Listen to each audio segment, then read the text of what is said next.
Hello, hello, Pancake Dwellers, and welcome to another week of KISS Community League Racing, the hardest racing on Zwift. Today we're doing 3 laps of Volcano Reverse Flat.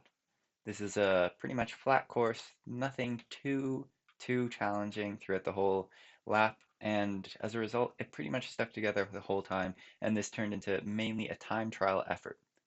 So you can see we're out of the start gate here into the 370 watt zone. This is kind of the fastest part of the race is the very beginning because everybody's fighting to get to the front and I get a drafting power up here and I'm just going to use it immediately just to take the edge off of this start. My goal today is just to stay in the pack as much as possible and conserve all of my energy. This means trying to reduce the amount of power I'm putting out, and if anything goes off the front, I'm not going to worry about it, and I'm just going to assume that this front group is going to be going too fast for anybody to make a successful breakaway. So here we come.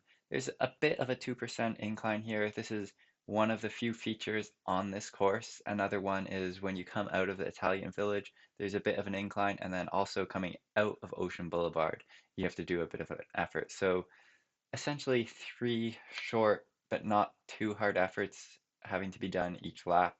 We're going to make a right turn here onto the land bridge that connects to Volcano, and I'm just going to fast forward a bit to keep things moving. Today, our team, the Power Dropouts, is fielding only a squad of 4 in the A group. We have me, Mike, Evan, and Hal. Unfortunately, Dean, who normally races with us, who is our 5th rider, was sick today, but he's going to be back next week ready to crush the mountain course.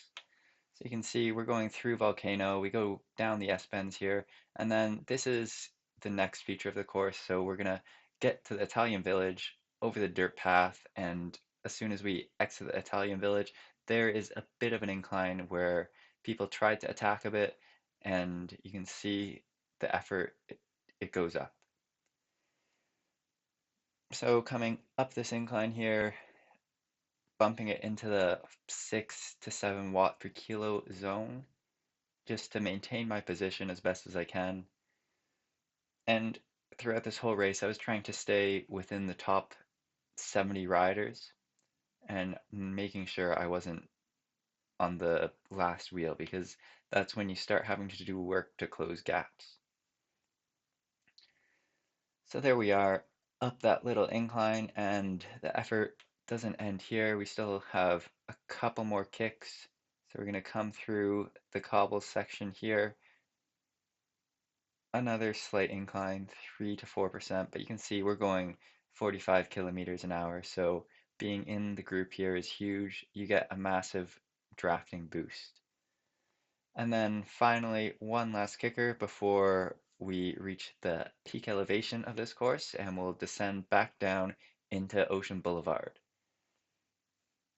So here you go, 4% is the maximum gradient we see on this little kicker. And as soon as we take this left-hand turn, it's going to go downhill again, and we're going to be going into Ocean Boulevard. I'm going to fast forward a bit. The pace eased up a bit as we went into Ocean Boulevard, but we were still around the 300 watt zone. So I'm sitting in zone 3 to zone 4. And then here's the next feature of the course, this little kicker that you get as you come out of Ocean Boulevard to the start finish line. So the reason why I used my drafting boost right out of the gates is because I want to use it up quickly and I want to maximize the chances of me getting an aero power up. So now I'm going to be coming into the start finish area without a power up, giving me a chance for an aero power up. This course only had 1 point per lap where you can get a power up, and that was on the start finish banner. And we're just going to fast forward more here because nothing too interesting happened in the next lap. This is what happens when you have such a flat race. Then at this point, going back down into Ocean Boulevard, there was a bit of an attack off the front here. So you can see 3 riders getting away. I can't imagine the amount of power they're having to put out just to stay away from the group here. We're doing 50 kilometers an hour. And then some more people are jumping across this gap here, and no one's really responding. So you can see 2 more guys jump across the gap, making that front pack a group of 5 riders. It's highly unlikely with 13 kilometers to go, they're going to be able to hold off such a big group of such motivated people. And you see, they'll get brought back as soon as we descend into Ocean Boulevard. I'm not worrying at all about this, just sitting back and letting the group reel them in, which they end up doing. Fast forwarding again, coming out of Ocean Boulevard, we had to do another bit of an effort, and I like to make sure I'm close to the front when those little kickers happen, just to make sure I don't have to close any sort of gaps that end up occurring in the group. We'll fast forward all the way to the end of the last lap, and just to give you some stats on today's ride, I averaged 318 watts for 45 minutes with a variable index of only 3%, so pretty much a time trial effort. So here we are in the last 1.5 kilometers of the race. I'm going to point out some of the things I did well and some of the things I did wrong coming into this last 1.5 kilometers. So this is a really good position to be in. 15th rider coming out of Ocean Boulevard. We jump into the orange numbers. Everybody's wanting to maintain their position or move up in this group. So orange numbers are required into the 10 watts per kilo zone there. So once we finish coming up this kicker, I'm in a good spot, but I think I let off the power a bit too much here. And you'll see that riders will eventually swell past me.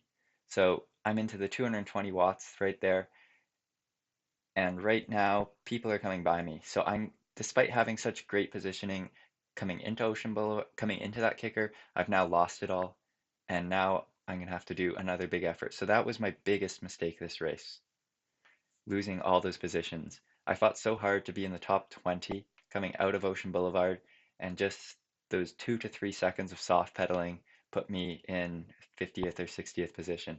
So I'm having to open it up really early here. I'm in 7.8 to 8 watts per kilo zone, so this is kind of winding up for the sprint. And then here's my second mistake. I used my aero power boost way too early, 500 meters out. I was anticipating the last 500 meters to be a lot faster than it was. So I thought we were going to be going 58 to 60 kilometers an hour, but in reality, we only just started getting up to 60 kilometers per hour now. This means that my aero power boost ran out 200 meters short of the line, so I still had about a 5 second effort to go. And then my final mistake was I just didn't manage my effort well through the sprint, so I could have given it more. And sorry about that frame rate drop. I'm not sure exactly what happened there, but I thought the sprint was going to let go. I thought the sprint banner was farther out than it actually was. So by the time we got to the last 100 to 75 meters, I still had a lot more to give in my legs. Anyways, that wraps up another week of KISS Community League racing. Next week, we're going to be going up the epic KOM as well as the radio tower. So it's going to be an absolute sufferfest. If you guys want to see that, make sure you subscribe, and I'll be posting a video next Thursday.